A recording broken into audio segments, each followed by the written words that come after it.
Welcome back to GearUpWindows YouTube channel. In this video, I will show you how to erase cookies in Google Chrome.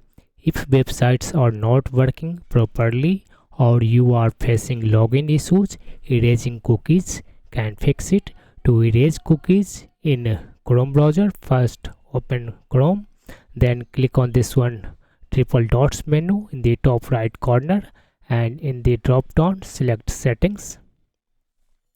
Under settings, click on this one privacy and security in the left sidebar. On the right you will find this one option delete browsing data. Click on this one.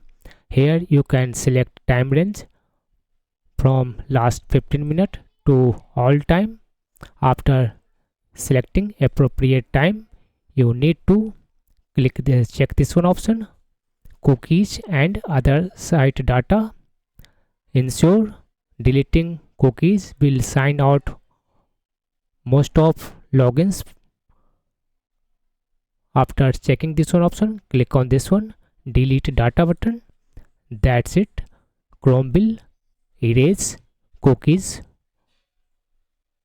from your browser.